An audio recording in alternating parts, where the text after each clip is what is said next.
sendiri adalah cincin retraksi yang dia patologi. Karena apa? Atasnya dia kontraksi, bawahnya nggak mau keluar. Akhirnya dia kontraksi, bawahnya melar banget, terus dia naik terus sobek. Itu yang namanya bundle ring. Nanti akan dibahas ketika teman-teman semua masuk ke dalam ganjar, yaitu subtopik ruptura uteri, intinya dan ruptur. Salah satu adalah adanya bundle ring seperti ini. Logikanya adalah pada saat kita melawan kontraksi yang atas, bagian bawah kan tegang, tapi harusnya kan sini mencet, sini keluar. Tapi sini mencet, sini nggak keluar. Akhirnya sini mencet, sini nahan, terus habis itu yang serviknya udah diskuskan melar, itu terus di atas, wah itu sudah shock.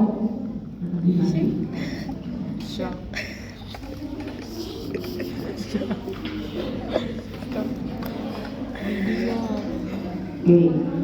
Selain itu, teman-teman juga akan membahas terkait dengan tekanan sentrifugal dan daya hidrostatis pada amnion.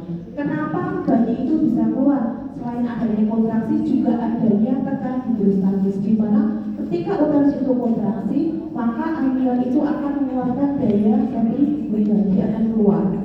Ada daya yang dia menjauhi pusat. Disebabkan karena apa? Karena adanya cairan amnion yang di bawah. Dia ditekan, habis itu dia keluar, sehingga dia menghasilkan adanya ini. Kerja hidrostatis selaput ketumbar menimbulkan pendataran dan dilatasi servis. Teman-teman bisa lihat antara bentuk dari ini dan juga bagian 2 di mana semakin dia mengalami penurunan, maka tekanan hidrostatisnya akan dia semakin keluar. Ada perbedaan nggak? Awalnya tidak menutup, habis itu karena ada tekanan hidrostatik, akhirnya menghasilkan daya sentrifugal, dia seperti dibuka. Oke. Sudah ada logika di dalam kepala. Oke. Kemudian Bu, nek bisa selaputnya masih ada Bu, saya mau VT. Teman-teman sudah ada bayangan nggak? Ketika mau VT, habis itu ada selaput ketumbar, kemudian ada cairan amnion di dalamnya, habis itu ada kepala. Ada bayangan nggak? Belum ada. Oke. Sekarang yang sudah kecil mana isi itu? Yang kecil Pak?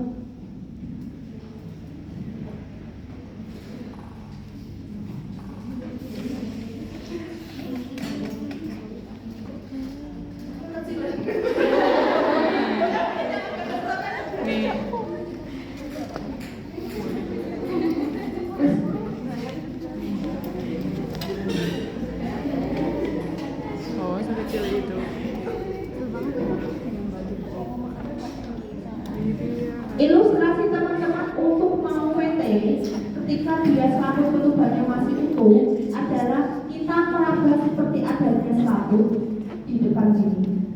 Kemudian di dalamnya ada cairan, terus belakangnya ada bagian keras. Nah, ini adalah ilustrasi ketika teman-teman waktu VT masih meraba selaput ketumbar. Jadi besok kalau misal mau pembelajaran mandiri di laboratorium, silakan ambil 1 handphone, masukkan bola pingpong, masukkan air, kemudian kamu tiupkan air, tiupan udara di handphone itu.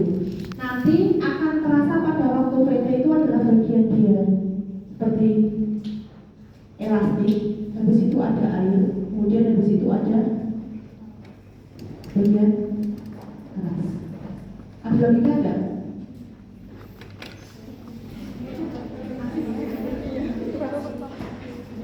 Satu adalah fase di mana terjadi pembukaan berupa terjadi dilatasi dan pendataran dari serviks. Disebabkan karena apa? kontraksi uterus yang dia sifatnya adequan, dia sifatnya progresif, di mana durasinya dia semakin sering, durasinya dia semakin panjang, frekuensinya semakin sering, dan juga kekuatannya semakin ada. Segmen yang dia merupakan segmen aktif bagian mana? Bagian segmen atas bayi. Yang pasif bagian mana? Bagian ismus sampai dengan sel tinggal. Apa yang terjadi di cervix? Dia mengalami dilatasi dan dia mengalami pembukaan dan awalnya dia bentuknya kayak terowongan yang kecil, kemudian dia menjadi suatu terowongan yang terbuka bentuknya. Karena apa? Kontraksi yang ada di bagian dari fundus yang dia merupakan pusat kontraksi dinamakan pacemaker. Awalnya di mana pacemaker itu letaknya? Pertemuan antara tuba dan juga bagian korpus, bagian istilah sumute.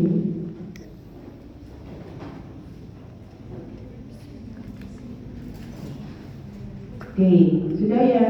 Oke, nanti kita akan masuk terkait dengan pengkajian data subjektif.